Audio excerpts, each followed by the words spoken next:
अगला टॉपिक है बच्चों international Committee of the Red Cross, ICRC की मैं बात कर रहा हूं। International Committee of red cross की बात करें तो कहीं ना कहीं ह्यूमैनिटेरियन एस्पेक्ट को ये गवर्न करके चलता है, और जो ह्यूमन राइट्स होते हैं उन सारे एस्पेक्ट को कंसीडर करते हुए, और कई बार वार के टाइम में या कई बार आपसी कॉन्फ्लिक्ट के टाइम में जो सैनिक होते हैं हमारे, उन सारे के सारे सैनिकों के राइट को प्रोटेक्ट करता है।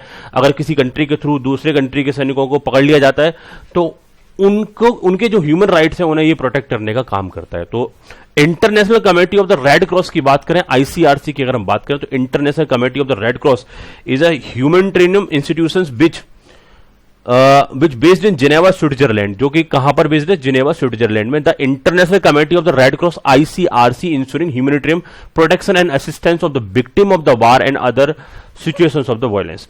वार के टाइम में, अब अदर वायलेंस की सिचुएशन के टाइम में जो सैनिक एक कंट्री के दूसरे कंट्री द्वारा पकड़ लिए जाते हैं उनको किसी भी तरीके से परेशान ना किया जाए, उनको बहुत ज्यादा टॉर्चर ना किया जाए, इन सारे एस्पेक्ट को आईसीआरसी देखता है अपने मेंबर कंट्रीज में।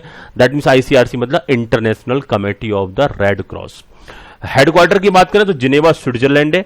फाउंडर की बात करें तो हेनरी ड्यूनेंट। मेंबर की बात करें तो कितने मेंबर है, 192 मेंबर कंट्रीज हैं। फाउंड हुआ हमारा 17 फरवरी 1863 जिनेवा स्विट्जरलैंड।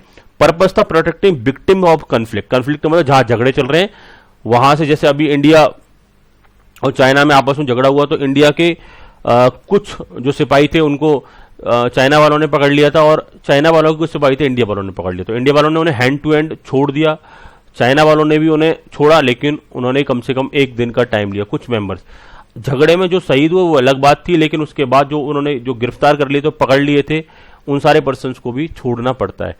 दैट मीन्स ये इंटरनेशनल लॉ है। दैट मीन्स ये आईसीआरसी एक ऐसी संस्था है जो इस रेफरेंस में काम कर रही होती है कि कोई कंट्री किसी भी कंट्री के सैनिकों को, जैसे हमारे यहाँ से अभिनंदन ने जो अपने फाइटर प्लेन से एग्जिट किया था तो पाकिस्तान में जाके गिर गए, तो पाकिस्तान के टाइम पर उन्होंने, पाकिस्तानी फोर्स ने उन्हें वहां पर पकड़ लिया था, उस दौरान रखा, फिर इंडिया को उन्हें वापस दिया।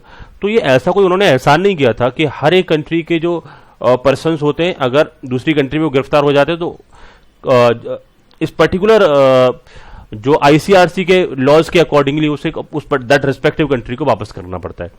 तो International Committee of the Red Cross is an neutral and independent organisation whose exclusively humanitarian mission is to protect the lives and dignity of the victims of the armed conflict। Armed conflict मतलब armed forces होते हैं, उनके झगड़ों में जो persons वहां पर arrest वगैरह होते हैं तो उनकी डिग्निटी को बनाए रखना और उन्हें किसी तरीके से कोई टॉर्चर ना किया जाए, इन सारे मुद्दों का ये आईसीआरसी ध्यान रखती है। And other situations of the violence and to provide them with assistance. तो ये सारे मुद्दे थे आईसीआरसी की। यहां तक हम बात कर रहे थे इंटरनेशनल बॉडीज के बारे में। अब अगला टॉपिक हमारा रहेगा नेशनल बॉडीज के रेफरेंस में।